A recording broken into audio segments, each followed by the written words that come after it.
Going to bed.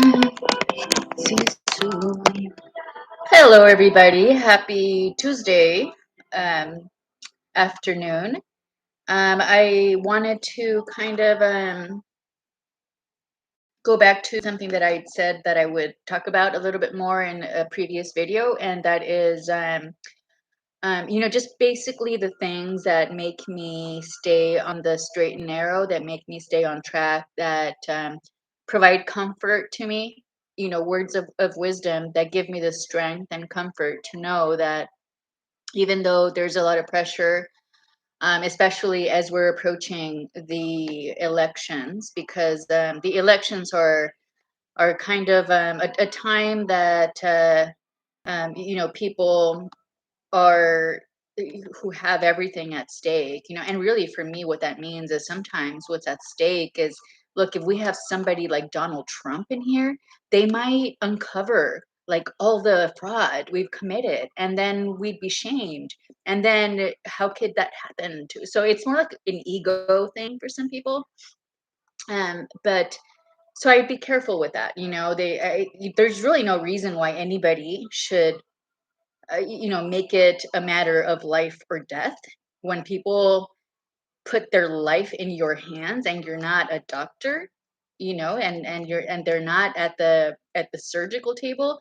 That's kind of like asking for a lot. That's like, seriously, because I was kind of counting on you to pass laws that kept me safe. But all right, whatever.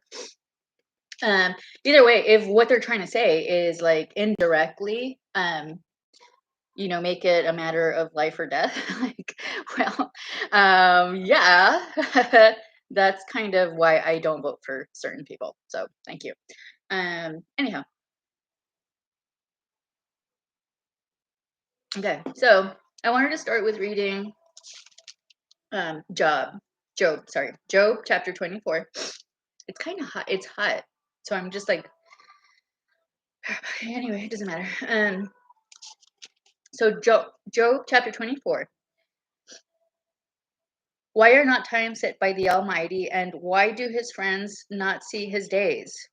The wicked remove landmarks. They steal away herds and pasture them. The asses of orphans they drive away. They take the widow's ox for a pledge. They force the needy off the road. All the poor of the land are driven into hiding. Like wild asses in the desert, these go forth to their task of seeking food. The steppe provides food for the young among them. They harvest at night in the untilled land. They pass the night naked, without clothing, for they have no covering against the cold. They are drenched with the rain of the mountains, and for want of shelter, they cling to the rock.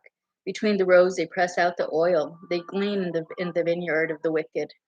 They tread the wine presses, yet suffer thirst. And famished are those who carry the sheaves. And the reason that I wanted to start with this is because I feel that that's a very prophetic passage in the book of Job, which is undisputably, I don't believe, I'm not sure if there's, it's widely believed, I should say, that this is the first chapter of the book, sorry, of the Bible. So a lot of times is we should be aware that the way that Satan works, the enemy, not like the Satan that, little 13-year-olds into goth and like wearing black eyeliner, like, an inch wide, would consider Satan, although that's a gateway to the true Satan. So I would be careful of that too. But I'm talking about the Satan that likes to give us pleasures and likes trickery and, loves to basically fool us because he has like a wager with God. He wants to demonstrate to God that there's only, that in his vanity, he was right to get thrown out of heaven because all the rest of us are worthless anyway. So that's his wager, and we have to be aware of that because um he kind of works like sort of like a, like a broken record.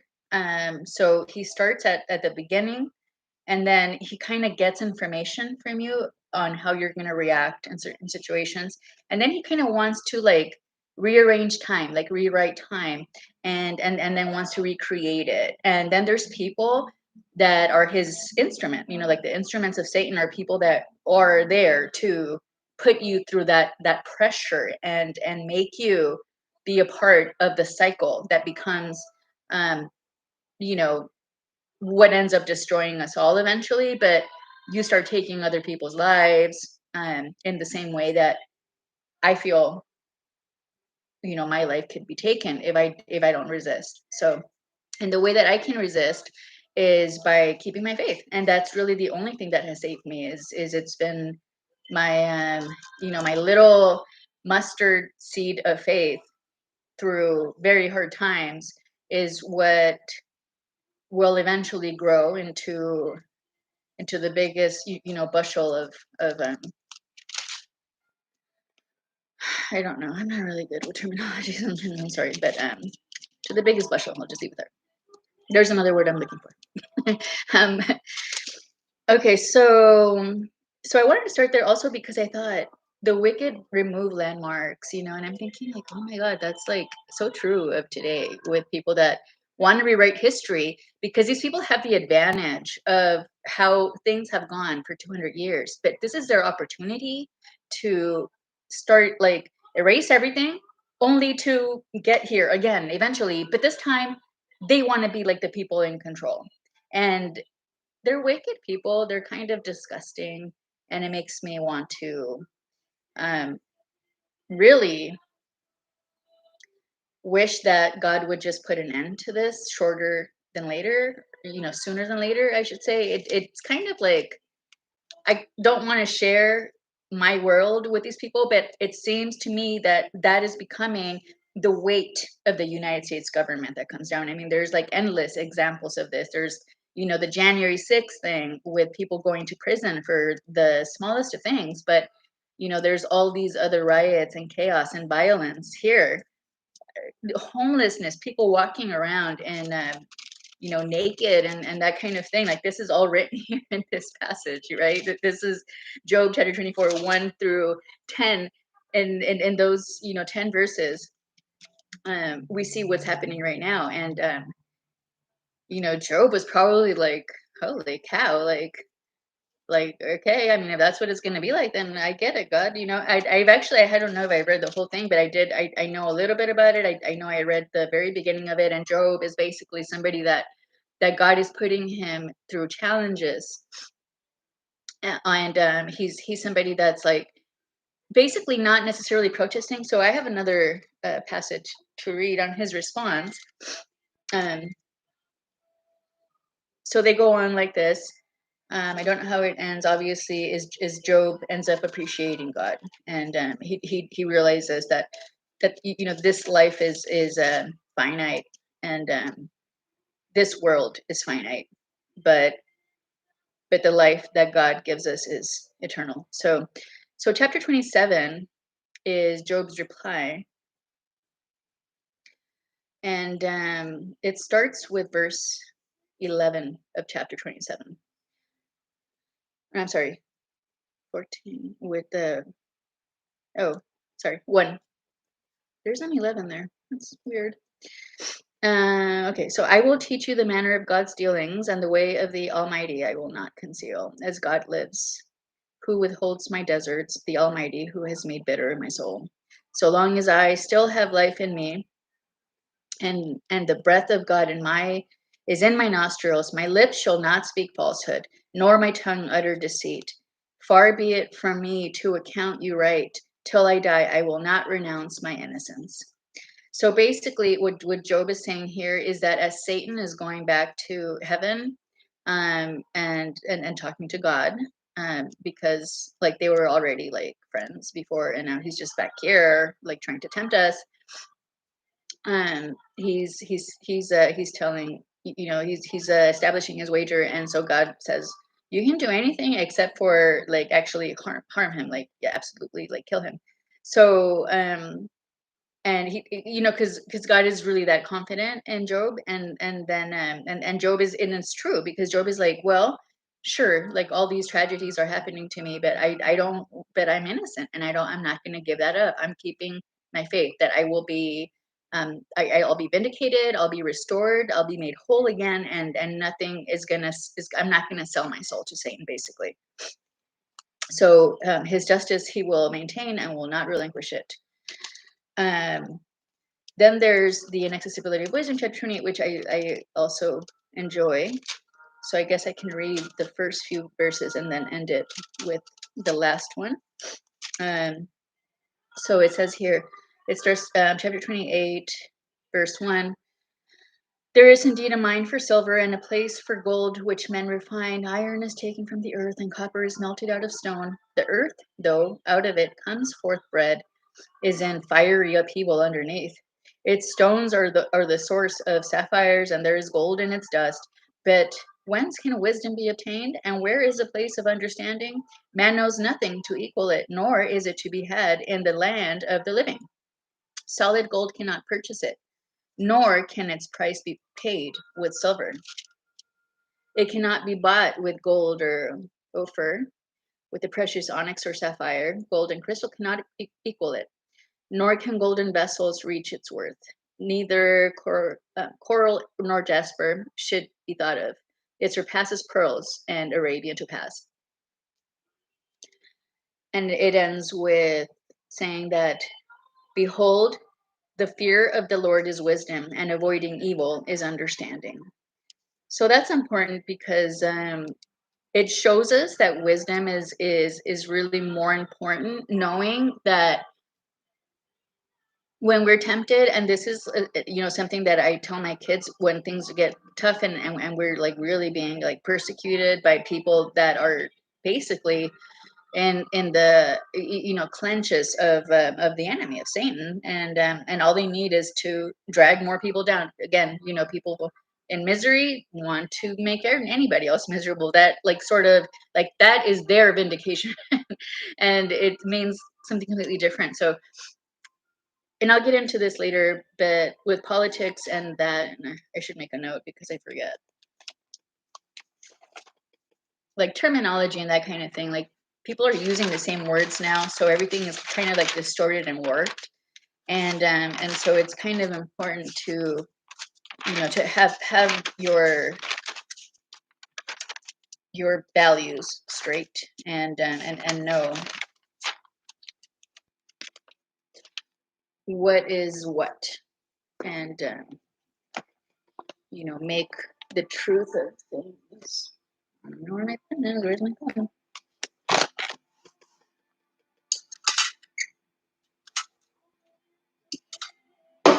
I don't like this pen. I'm not gonna make a note. How's that? Okay. Just, it has this little top thing that I don't want to take off. Just brand new. Okay, so it's important for us to understand that God's wisdom is ultimately, it's the most valuable thing that you can have, and it's free. It's free. You don't have to work for it. You don't have to pay for it. All you have to do is want it, and put your life and fate in God's hands, and there you have it. Um, and it's so much more valuable because we're the ones that are persecuted. So people that have gold are persecuting us for being wise, for having this wisdom, and having this ability to see past the, I guess you can call it a rat race. I mean, I do sometimes, but past the games, and short-sightedness, and materialistic type of life that really other people are making money from. So, and at your expense. So um it's just, it's ugly. It's really ugly. Don't, my advice, stay away. um the what is man's. So then I wanted to read from there.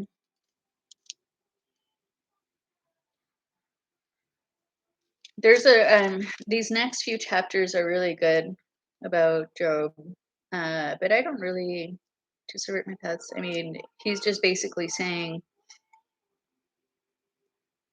he's convincing Job that as hard as it might be, when you have me on your side, like nothing will defeat you in the long run. So that's what's important. But I really didn't have anything else. I spent some time reading through it. If you're able, but you okay.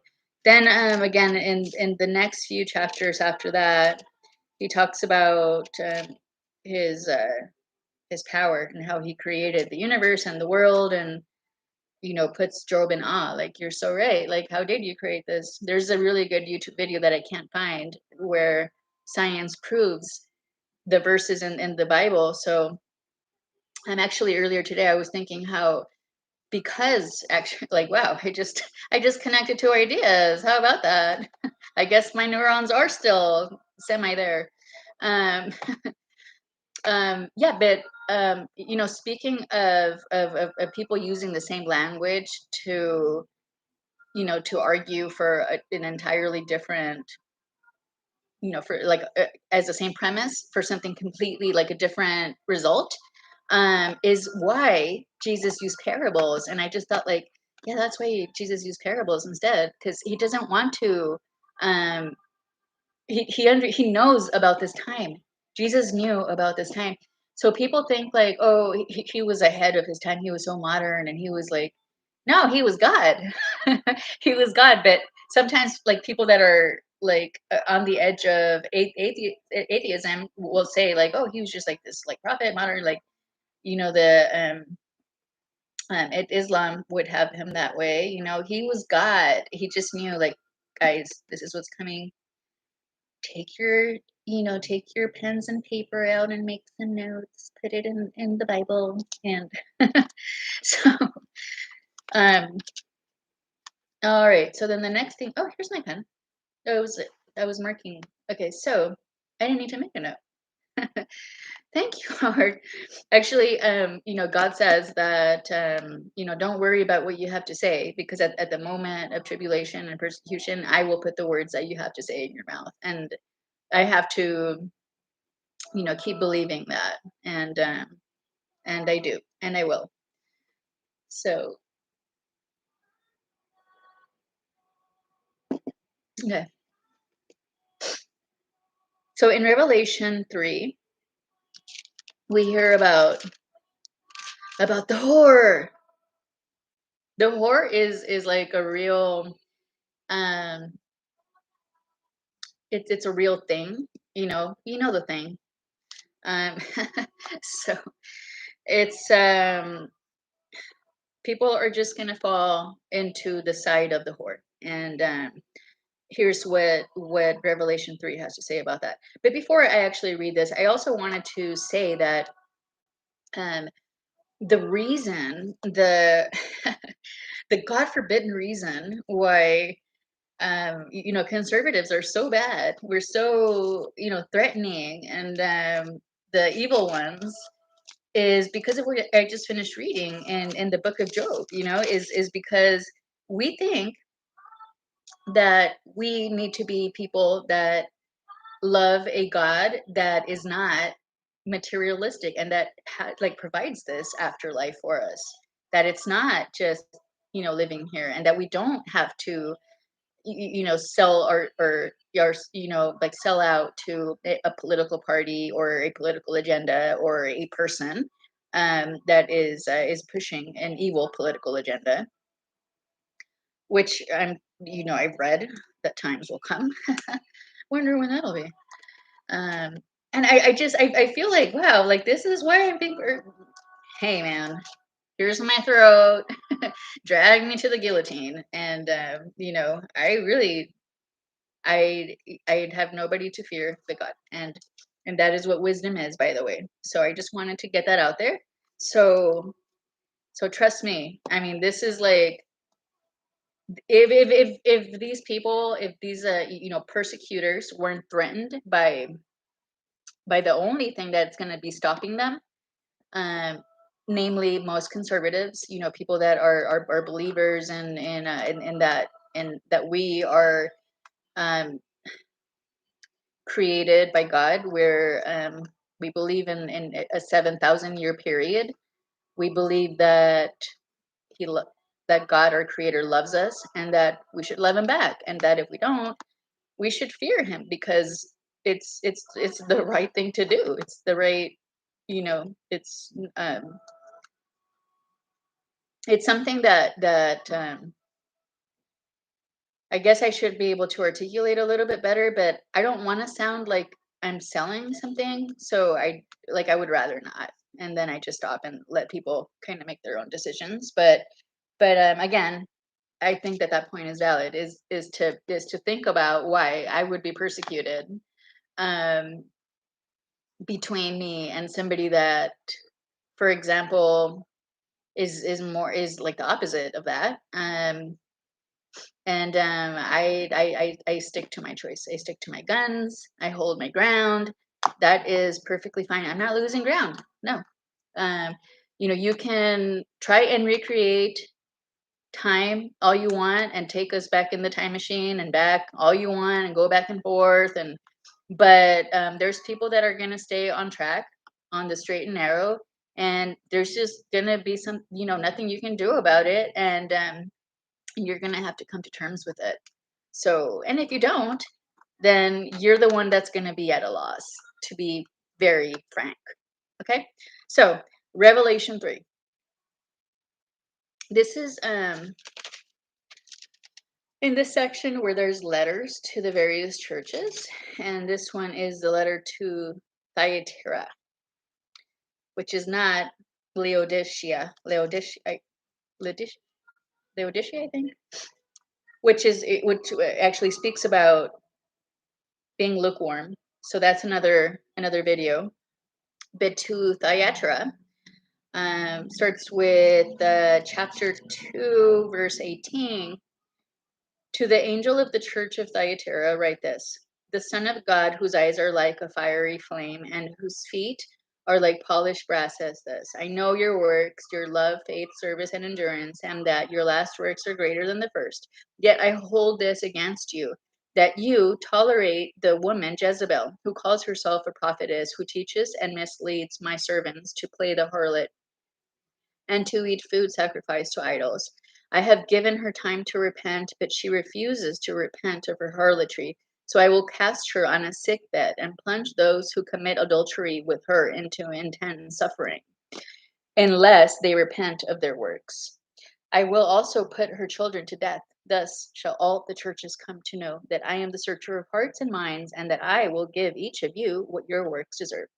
But I say to the rest of you in Thyatira, who do not uphold this teaching and know nothing of the so called deep secrets of Satan, on you I will place no further burden, except that you must hold fast to what you have until I come. To the victor who keeps to my ways until the end, I will give authority over the nations. He will rule them with an iron rod, like clay vessels will they be smashed. Just as I receive authority from my Father, and to him I will give the morning star. So I kind of feel like he kind of goes through, and this is not the first time that I'm sorry, I cut it short. It ends with 29, but it kind of reminds me too of how I think it's Jeremiah, how Jeremiah is written. It's either Jeremiah or Isaiah. It's more like rail guards, like with the letters, like maybe you're this, but then you're that. So don't go like too far over there. So, but I wanted to talk about that because and actually I think by coincidence, I read, was it in Samuel or Kings? No, I can't remember. Um, I read about how Jezebel, from the book of the Old Testament, I think it was Kings, either Kings or, let me look it up really quick. Um,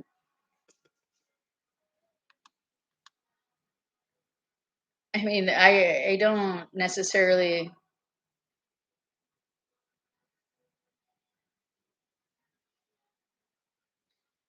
I don't take what's written lightly. It's kind of I guess like my first response is like, because I don't read further into it, and I don't have like more background to it, that it seems a little bit like benign, like Um, okay, but I think that there's more, and it could be like a translation thing from language in those days to now. Um, Jezebel in Old Testament.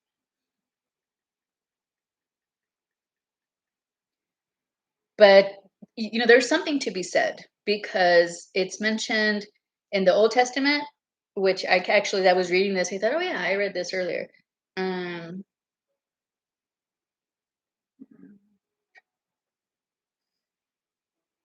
mm, oh, it's King 16:31, I think. So let's go ahead and read that. 16.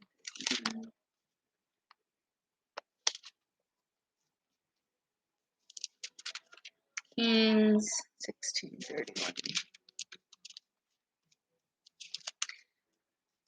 and then we'll see what we get there.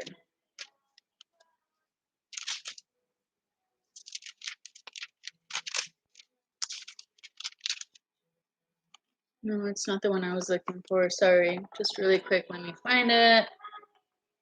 Um, I don't know who I'm talking to, actually.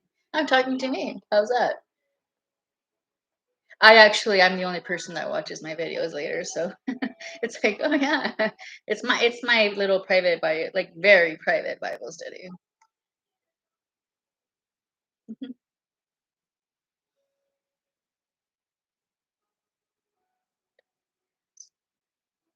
Kings 1, Kings 18.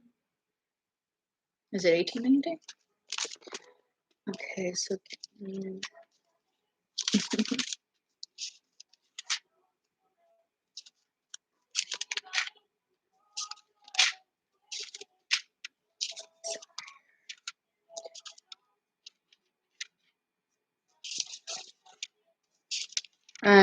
basically, what ended up happening, but I'd rather read it. Okay, so death of Jezebel. Here it is. So when Jezebel learned that Jehu had arrived in Jezreel, she shadowed her eyes, adorned her hair, and looked down from her window. As Jehu came through the gate, she cried out, "Is all well, Zimri, murderer of your master?" Jehu looked up to the window and shouted, "Who is on my side? Anyone?" At this, two or three eunuchs looked down toward him. "Throw her down," he ordered. They threw her down, and some of her blood spurted against the wall and against the horses. Jehu rode in over her body, and after eating and drinking, he said, "Attend to that accursed woman and bury her. After all, she was a king's daughter." But when they went to bury her, they found nothing of her but the skull, the feet, and the hands. They returned to Jehu, and when they told him, he said, "This is the sentence which the Lord pronounced through his servant Elijah the Tishbite. In the confines of Jezreel, dogs shall eat the flesh of Jezebel. The corpse of Jezebel shall be like dung in the field in the confines of Jezreel, so that no one can say, 'This was Jezebel.'" So that means like she's not going to have an identity. So because she didn't take sides with that somebody murdered somebody. I don't know the story because I don't really read the Old Testament very much at all. But I read it earlier today as I was like flipping through, um, and so and actually I just realized too that it's a prophecy in Elijah, which is interesting because now I kind of want to know more. But either way, going back to this is written in 2 Kings, chapter 9, and we learn of her again, and she's mentioned again in Revelation 2, which is um, when this church is warned that they were told that he it says, "Yet I told this against you, that you tolerate the woman Jezebel, who calls herself a prophetess, who teaches and misleads my servants to play the harlot and to eat food sacrificed to idols." So it's sort of interesting to think. Really, I think as my role as a woman and how I've conducted my affairs and relationships with other people, especially my relationships with men, I definitely don't want to, come across as somebody that's like a I don't like somebody that can rescue them from themselves. I'm not somebody that wants to um I'll put it this way. I'm somebody that wants to put God in my relationship with everybody. I wasn't very good at that before. I kind of was young too, and I just thought like I was learning from other people to see what extent of their faith was, and without me again, being like some kind of like preachy person marketing for God, so-called evangelizing, although sometimes it's not really like helping God at all. I kind of just want to put God at the center and kind of and watch how people grow in that realm and in the realm of God and what God's plans are, and then just leave that alone. Free will is huge for me. If we don't have free will, we are kind of lost, because that's the only way that you can have faith is if you decide for yourself, not because like somebody's telling you to.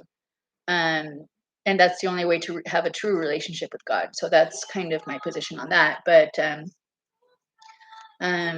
yeah, I sort of feel, this is kind of scary again as a woman. So I will cast her on a sick bed and plunge those who commit adultery with her into intense suffering. So it kind of makes me think like this is a person that likes to create like this kind of like a um very base and sensual type of comfort to men, and wants to be like, actually, if you think about how she was described in the Two Kings, she's kind of somebody that got ready, put her hair up and did her makeup, and so she wants to have like this kind of um like sort of allure to her, and like like a man trapper kind of a person. So I'm not okay with that. There's a lot of that, and I do think that that is another definition. Um, Actually, that is my definition of a whore. That's like a definition of and it, there's like levels of that across women. So um, so I think that that's all I have for today. That was actually a lot. It's been 30 minutes, and it's been a very nice 30 minutes. It's getting hot, so I better open up my window, get some fresh air in here. All right. Well, have a great rest of your day, and I will talk to you soon. Bye bye.